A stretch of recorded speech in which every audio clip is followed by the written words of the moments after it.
Hey, how's it going, YouTube? This is Devin coming back at you with another video today on Pub Stomp MTG, and in this video today, I'm going to be discussing the new Secret Lair with Marvel. And this one, I'm absolutely excited for. I've been anticipating this set coming out. Obviously, they're focusing on the Secret Lair first, and multiple other sets like Spider-Man, and probably some other ones that I don't know the names of yet. But today, I am going to talk about the Secret Lair drop, all the cards that are within them, and then talk about 10 cards that you can put in each deck if you plan on building like Wolverine or Storm. I wanted to give you some options on how to build some of those decks. But first, let's start off with the Secret Lair.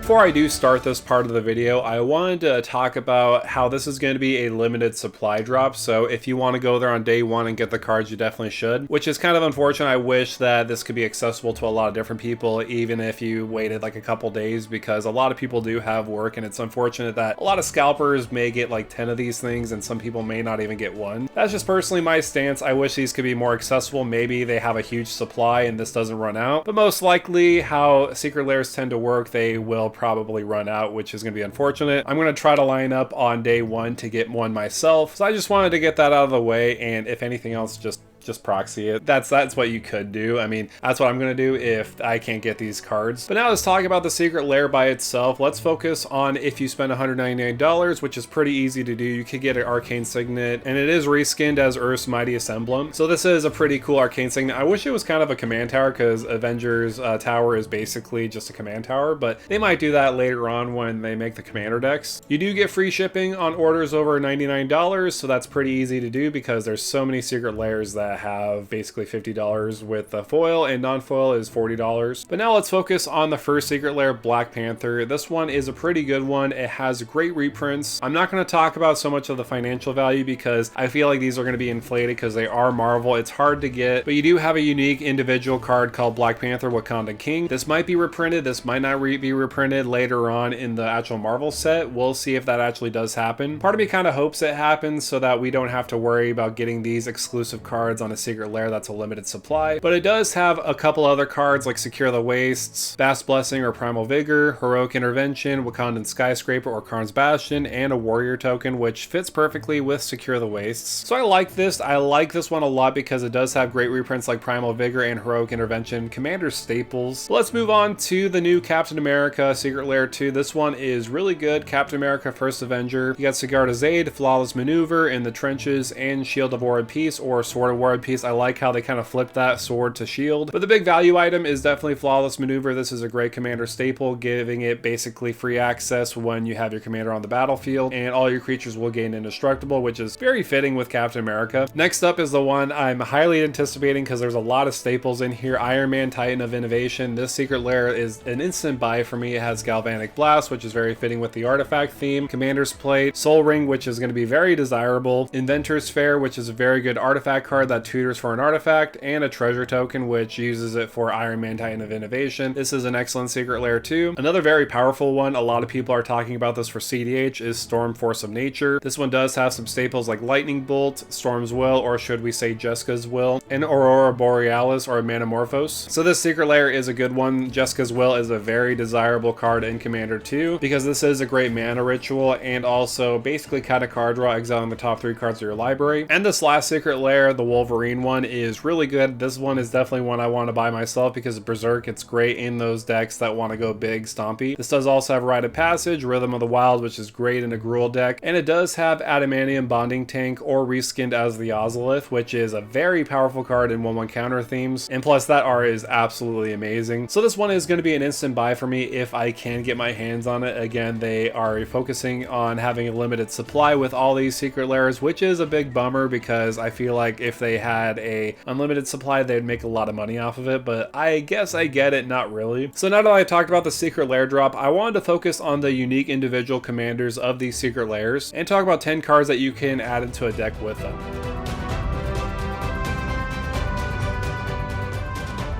So let's start off with the Black Panther Wakandan King. This is just a green and a white. A 2-mana commander is pretty powerful with first strike. It has the ability to surveil the realm. Whenever Black Panther or another creature you control enters, put a +1/+1 counter on target land you control. You can pay 3 mana, move all 1/1 counters on target land you control onto target creature. If one or more 1/1 counters are moved this way, you gain that much life and draw a card. So this is card draw in the command zone and obviously focusing on the +1/+1 counters. I do like this design. It is pretty unique. All the counters are going to go on a land you control. You could go into a animation of lands theme, or you could just focus on moving those counters on creatures you control, gaining life and drawing cards, so that's pretty good by itself. Because you're focusing on a 1/1 counter theme, the first one I immediately thought about was Sovereign Okonek Au. This one is absolutely incredible. This has a pretty good ability whenever it does attack. For each creature you control with power greater than that creature's base power, put a number of +1/+1 counters on that creature equal to the difference. So if you had 3 1/1 counters on Black Panther and you attack with this mighty cat, you could put an additional 3 1/1 counters on Black Panther. Another one I would like to focus on is Abzan Falconer. This has a great ability of each creature you control with a 1/1 counter on it has flying, so all your creatures will have evasion. Going into that counter theme in Keeper's Talon is incredible because you can put 1/1 counters on target creature control at the beginning of combat, and the more you pay into these modes, the more you will get value. For example, permanents you control with counters on them have Ward 1 that does include your lands as well as your creatures. And with that last ability, if you would put 1 or more counters on a permanent or player, put twice that many of each of those kinds of counters on that permanent player instead, which will work very well with Black Panther's second ability. You'll move all 1/1 counters on target land you control to target creature. You basically will double those counters when you move them onto a creature with this card. Going back to cats, I think Cutsil Mammolet Exemplar is another great ability because it acts as a Grand Abolisher on the battlefield, as well as some card advantage because of course your creatures will have 1/1 counters on them. When they swing at an opponent, you get to draw a card. And if you want to flood the board with tokens and putting 1/1 counters on them, Felidar Retreat is a no-brainer because whenever a land enters the battlefield, you can put a 2/2 white cat creature token on the battlefield, or put a +1/+1 counter on each creature control and they gain vigilance until end of turn. This is a perfect card. I also wanted to focus on a card very similar to Abzan Falconer with Envoy of the Ancestors. This is incredible because modified creatures you control have lifelink. So of course with our creatures having 1/1 counters on them, they are modified. Speaking of the modified theme, let's talk about Kodama of the West Tree. This is going to give you an insane amount of ramp the more creatures you do have with 1/1 counters on them. They gain trample, and whenever you swing with a modified creature and they deal combat damage, you can search your library for a basic land. So if you have 5 creatures that have 1/1 counters on them and you connect with an opponent, you get to search for 5 basic lands. That's absolutely incredible. This one is a little bit more expensive price value wise, but if you're focusing on lands and putting 1/1 counters on your creatures, Bristly Bill is going to be one absolute staple. It has a simple ability: whenever a land enters the battlefield under your control, you put a 1/1 counter on target creature. You could also pay 3 and 2 green, double the number of 1/1 counters on each creature you control. Speaking of doubling counters, Collodion Hydra is going to be one monster in the deck. It enters with 4 1/1 counters on it, but when it does attack, double the number of 1/1 counters on each creature you control. That's going to make our board absolutely huge. And if you are looking to close out the game, Akroma's Will is probably going to be one of the best options for you because I can't count how many times I've lost the game because of Akroma's Will. If you are leaning into the token theme with the 1/1 counters, this is going to be an absolute auto include. It is a little bit pricey, but I feel like there's probably going to be way more reprints to come because this is an instant staple in most decks. If you have your commander out, you could choose both. Creatures you control gain flying, vigilance, and double strike until end of turn, or creatures you control gain lifelink, indestructible, and protection from all colors until end of turn. So basically, if you have a huge army on the battlefield, nothing's going to stop you when you cast this thing unless somebody has a Teferi's protection. So those are 10 cards you could add into a deck with Black Panther Wakandan King. Let's move on to the next one, and that would be Captain America First Avenger. This is a Jeskai color commander in red, white, and blue colors. Very fitting. This is a human soldier hero. It does have the throw ability with pay 3 mana, unattach an equipment from Captain America. He deals damage equal to the equipment's mana value divided as you choose among 1, 2, or 3 targets, which is kind of funny because you know how in the movies or in the comics the shield bounces back and forth in between other enemies. So I like that flavor win in that aspect. And at the beginning of combat on your turn, attach up to 1 target equipment you control to Captain America because you always know that Captain America's shield always returns back to him. Plus he does have a 4/4 body, which is pretty sizable. So that begs the question though, what kind of equipment do you want to throw in the deck? A lot of people are already talking about a Excalibur, which for good reason is an auto include in this deck. You are focusing on mana value of equipments. Excalibur can be reduced based off of the total mana value of historic permanents you control, so it can be basically reduced to 0 if you have a lot of artifacts or other historic permanents on the battlefield like your commander. Plus, not to mention, this also does give +10/+0 and vigilance to any creature on the battlefield like Captain America. It would be a 14/4, which would be absolutely nuts. So basically you could throw around 12 damage divided, which is quite insane. If you want to target creatures, creatures or players, you totally could. A more safe option would be Hammer of the Nazan, and I could also throw in Mithril Coat. This will give your creature indestructible, which is very key in my opinion. These do have a mana value of 4 and 3, but you want to make sure you give Captain America that protection it needs because a lot of people may want to get rid of it. Another one of my friends pointed out was Colossus Hammer. It doesn't necessarily work with that first ability, but that second ability is really key because the equip cost is 8 for Colossus Hammer, but because of Captain America, we could just auto-equip it to him, making him a 14/14 that way. Another card that would absolutely be a banger in this deck would be Cauldron Complete. This is 7 mana, and it does have an equip cost of 7, but remember Captain America's last ability, we could just auto-equip it to him. This does have indestructible, and equipped creature gets +5/+5, has first strike, trample, indestructible, and haste, and whenever this creature deals combat damage to a creature, exile that creature, so it's basically like pseudo Death Touch, but way better. So this is one of the best cards that you can throw in the deck in my opinion. It does cost 7 mana, you could throw it at somebody for 7 damage, or you could just still keep it equipped to Captain America and have a big giant beefy creature on the battlefield. Again, in this deck, I'm going to be naming a lot of different equipment because that's the main focus of Captain America. Another one I wanted to have an option for is Embercleave. Based on the number of attacking creatures you do have, this can be reduced. It is 6 mana, so that is a pretty nice option for Captain America when you do throw it at something. Plus, equipped creature gets +1/+1 and has double strike and trample. That is very key, especially in a lot of Ultron strategies, especially trample because you can connect to your opponents giving that commander damage, and giving double strike is just extra gravy. You will want to make sure you replenish your hand, so Pure Steel Paladin and Strong Senior Edificer is a great option because when you cast those equipment spells, you get to draw a card, maybe finding another equipment along the way. And if you want to search for specific equipment, Stoneforge Mystic is an auto include. Plus, you can cheat out cards like Excalibur on the battlefield by paying into that 1 and white and tap ability. You may put an equipment card from your hand onto the battlefield directly, so you can cheat out that, or Cauldron Complete. Many different options. You definitely want to throw this in there. Plus, I do think Captain America would make a great commander for Zerta as a companion. This could reduce the cost of that throw ability to just 1, and on top of that, reduce the ability of equip cost by 2. Plus, with that last ability, if somebody has a blocker on the battlefield, you can make sure target creature can't block this turn by paying into that ability. But if you don't want to run this as the companion, it can be a great card in the 99 as well. But now let's take a look at Iron Man, Titan of Innovation. This one looks absolutely cracked. This is basically just a birthing pod for artifacts. For 3 blue and a red, legendary artifact creature, human hero with flying and haste. Whenever he does attack, create a treasure token, then you may sacrifice a non-creature artifact. If you do, search your library for an artifact card with mana value equal to 1 plus the sacrifice artifact creature's mana value, put it onto the battlefield tapped, then shuffle. And he does have a 4/4 body, so this could go into the Voltron theme as well, but I like this as a big artifact deck. So let's first focus on Saheeli, the Sun's Brilliance. This one is great because you could basically copy another artifact on the battlefield by paying into that ability, so that way you could just sacrifice it later with Iron Man's ability when you do attack, so that will definitely provide great value there. If you want to replace that treasure for artifacts you put in the graveyard, Goblin Welder has a great tap ability. We're going to cross over to the Lord of the Rings universe and talk about the One Ring. This can be a good One Ring commander because you're basically birthing podding into that card specifically, because when you sacrifice the treasure token, you can search for a 1 CMC card, then 2 CMC when you sacrifice it again, back and forth until you get the One Ring. Everybody already knows how stupid powerful this card is. It's just a great card advantage engine that you could throw in any deck because it's colorless. Another card I wanted to focus on is Esoteric Duplicator. This is very similar to Saheeli in the aspect whenever you sacrifice Esoteric Duplicator or another artifact, you may pay 2 mana. If you do, at the beginning of the next end step, create a token that's a copy of that artifact. You could also pay 2, sacrifice Esoteric Duplicator, and draw a card. So this way you're basically replacing that artifact you just sacrificed with Iron Man with the new one. That's a token. Another include I wanted to focus on is Chimil, the Inner Sun. This is great because spells you control can't be countered, and at the beginning of your end step you discover 5. This is just a great advantage engine. Discovering is a very powerful effect, basically better than Cascade in my opinion. Definitely one to keep your eye out for. In this deck, you'll want to make sure you have a lot of options like 1 CMC, 2 CMC, 3 CMC, 4 CMC, because if you don't, well, you're probably going to lose out in some birthing pod effects with Iron Man's ability, so you want to make sure you have a decent amount of spells like that kind of follow in order from 1, 2, 3, 4, 5, 6, 7, 8, depending on how far you want to go up the chain. One way to basically get bigger and bigger artifacts on the battlefield is by using extra combats. You could sacrifice 1 artifact and then the next combat phase sacrifice that artifact again to get a bigger artifact each time. So I thought, hey, some extra combat spells would be a great utility option, like the Great Train Heist, Relentless Assault, Seize the Day, World at War, Waves of Aggression, and the best out of the bunch would be Savage Beating, because you could give your commander double strike and untap all creatures you control and get an additional combat phase with Entwine ability. So those are some of the cards I wanted to highlight for Iron Man. Let's move on to the next one with Storm. And again, I feel like this one is a very CDH viable commander. For one green, blue, and a red legendary creature mutant hero, it has flying and vigilance, and of course it has Storm, with whenever a Storm deals combat damage to a player, the next instant or sorcery spell you cast this turn has Storm, and it has a 3/4 body. This in a weird way kind of reminds me of Calamex, but probably even better because Storm is a lot better than copying spells once or twice. This does have a lot of combo potential if I'm going to be honest, because you could go into those extra combat themes again, because as long as you deal combat damage to a player, you get those extra abilities of more and more Storm. Plus you could go into extra turns too, because obviously when you deal combat damage to a player and you play the extra turn spell, that's going to have Storm. You're going to have 2 extra turns. That's a very degenerate way of playing, but you could do those options. This is very specific to instant and sorcery spells, so you could take advantage of cards like Archmage Emeritus to draw extra cards. You could ramp a little bit more with Stormkilled Artist, because the more instant and sorcery spells you're casting with the Storm ability, the more you are going to draw cards or make that treasure tokens. You could also take advantage of Ral Storm Conduit. This could essentially be a win con in the deck, because whenever you cast or copy an instant or sorcery spell, Ral Storm Conduit deals 1 damage to target opponent or planeswalker. If you cast enough spells back and forth, you could deal a lot of damage that way. I mentioned previously extra combats, but again, the best one would definitely be Savage Beating, because you could give double strike to Storm and get that extra combat. Other options I did think about was cards that have additional costs. For example, Big Score. It has that ability as an additional cost to cast a spell, discard a card. You only have to do that once, and then you have that Storm trigger. You could draw 2 cards and create 2 treasure tokens. So basically, if you have a Storm trigger of 2, you only have to discard 1 card and have all those Storm triggers pay off to draw 2 cards and create 2 treasure tokens for each time. Again, like I mentioned previously, extra turns is probably the way to go. So like Nexus of Fate will give you an extra turn, and then it will shuffle back into your library. So you can basically get 2 extra turns off of Storm, and then whenever you find that card over and over again, you're just going to get more turns, which sounds kind of a degenerate, but obviously a way to go if you want to go for a more high-powered deck. So again, there is a lot of Storm payoffs.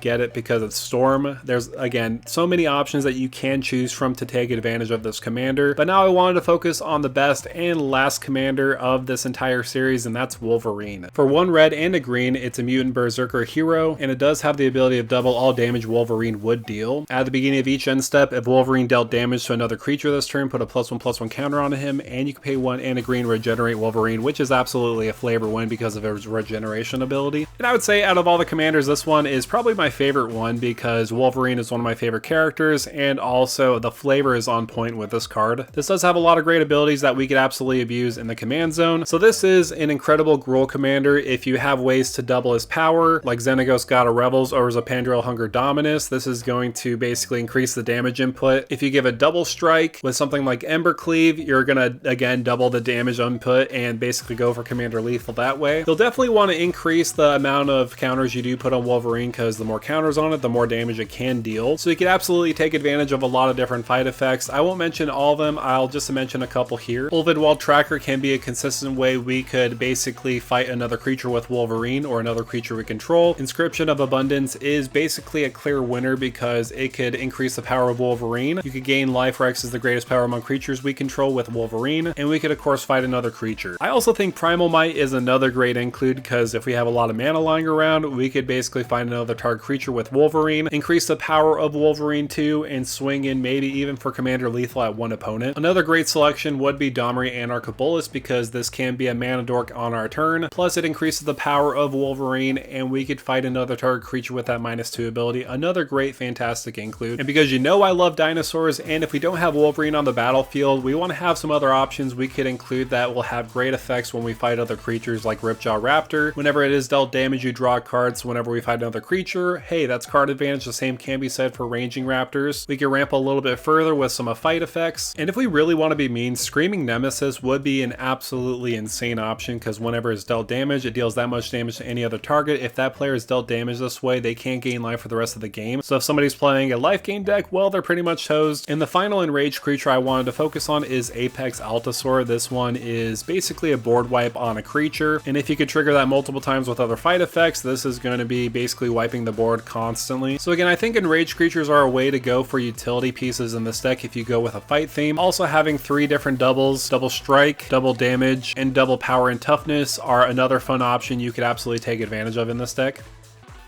So with that said, that's going to do it for me, guys. Thank you guys so much for coming by and watching this video on building around some of these Marvel Commanders and overviewing some of the Secret Lair products that are coming out with this. Again, I'm very excited for this, a little too excited. I couldn't sleep last night thinking about all these different cards. Let me know down below in the comments which Commander is looking best for you and which one you plan on playing yourself. I would love to hear your thoughts. I'm definitely going to be covering a lot more Marvel content when things are released and spoiled, so stay tuned by liking and subscribing. Also, ringing that notification bell will help you and also help me in my channel growing. And so with all that said, thank you for stomping by.